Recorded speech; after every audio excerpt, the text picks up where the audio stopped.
Hello everybody, it's time for 3D vectors, baby! These are actually super cool, way cooler than two-dimensional vectors. So in 2D space, we have a component form x, y. This we should all know. 3D space, we have an x, y, z vector, alright? Where z can either represent your depth or your height. I usually like to draw the graph such that the vector represents height. So let me switch over to show you how to do a point in 3D space, and then we'll talk more about vectors. Let's see if I can figure out my system here. Alright, awesome. Okay, so what we're looking at is a coordinate plane over here. The green axis is acting like the y-axis, the red is like the x, and the blue is the z-axis, like our height. So whenever we put a point in, okay, so like I'm going to enter a point. Now, if I just enter two coordinates, what you're going to see, like I just entered the point 2, 4, you're going to see that lying inside of the gray plane because that's like the two-dimensional plane has sort of been laid flat. So we're going over 2 on the x, we're going back 2 on the y. And that would be like if we graphed it on a piece of paper and then we laid that piece of paper down and we stuck height axis through it, which we're calling the z-axis. So if I add another coordinate over here on the left, so like let's say 5. Whoa, that went off the screen. Let's try 3. All right, very good. So what happens is it takes that point that was at 2, 4, that was laying on the table, so to speak, and then it gives it a height. So I'm just going to change that a couple times. See, there's changing it to a 2, to a 1, to a 0. If I go negative with it, you'll see it going below what appears to be below that. Whoa. All right, so we can kind of play with that, and that's sort of how it works. So, you know, if your x and y are negative or one of them's negative, what's going to happen now is it's going to move it over negative x, positive y, and then we'll pick it up to a coordinate, okay?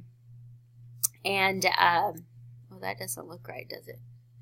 But it is. I know it looks kind of funky when you're in 3D sometimes. Like that's a height of 2, but it looks a wicked high for 2. It's just because it's been picked up off the table and it's back so far. It's hard for us to get that perception when it's sort of behind us. Okay, so now that we've seen that, let's be us now and come back here and try to do it ourselves. Okay, so when you're going to graph your own, or even sketch your own axis, I recommend just drawing, I always begin with what looks like an XY axis, but I don't label anything yet, and then I just come in here and at about 30 degrees I add another axis, and then I label my XYZ. My scale, what I do is my scale for the Z is always the height, so it's like vertical, so I can just kind of, come on pen, that was a mess up. Okay. Let's try that again. Oh my god, hold on. It switched me to a really dark, unbearably dark line. Come on, fella. Okay, so scale, I'm just going to do my tick marks kind of like that. Those definitely look like normal. But X and Y, so here's what I do. When I'm labeling my X, I actually try to make the scale look parallel to the Y axis. And what this does is kind of allows your grid to look somewhat 3D. And then on the y-axis, my scale is going to be parallel to the x-axis.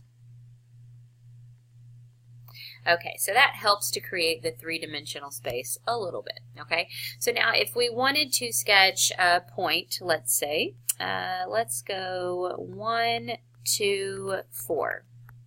So if I want the vector 1, 2, 4, it means I'm going to start at the origin and end at this point. So I'm going to go over 1 on the x, I'm going to go back 2 on the y, and then I'm going to pick it up 4 units. So this is what my vector is going to look like. And like I said, I realize it's kind of hard to see. But after you've seen that demo, maybe that makes a little bit more sense. And then the initial point is at the origin.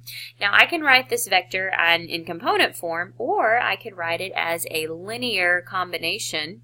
Whoa, that's the word linear. Something's really wrong with my pen. Linear combination of unit vectors. Now, we've talked about I and j and how I and j are sort of the parent functions in two-dimensional space. And if we're in 3D space, it's I, j, k. So this vector would be I plus 2j plus 4k, because all of them are positive. You know, if anybody was negative, you would make them a negative.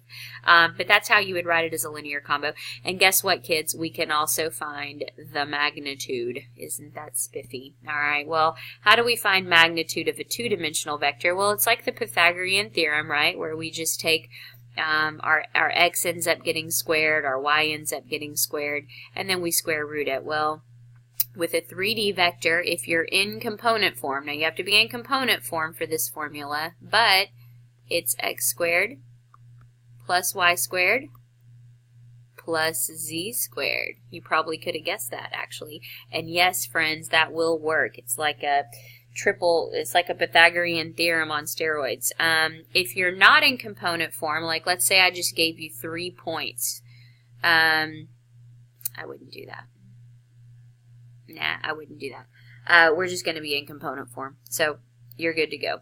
And I'm also not going to ask you to find the direction of that, because some of y'all are already thinking. I can see you thinking and you're a little nervous. I mean, it can be done, for the record, pretty easily, but we're not going to do it. If you wanted to find the angle this is at, it's pretty traditional to drop this down to where it was in the XY two-dimensional plane. So we drop it down to the point 1, 2 right here, and then we connect that to the origin, and we basically find a little hidden right triangle in three-dimensional space. Don't know if this is making any sense to you, but we're not going to be doing it, so don't panic if you don't understand this. But that might be a good bonus question. Okay, so hopefully that gives you a little understanding of 3D vectors, and you know, hopefully you have a scale to practice drawing some of these things on, and if not, you know, you can draw your own after watching this video. So a few practice problems you might want to do is go ahead and sketch, practice sketching, you know, maybe practice sketching the vector -2, 1, 4. Wow, my pen is really messed up. -2, 1, and 4.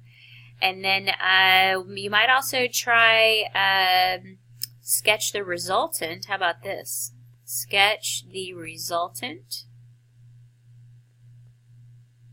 for 2u minus v, if this is u, and maybe v is -1, 4, -2.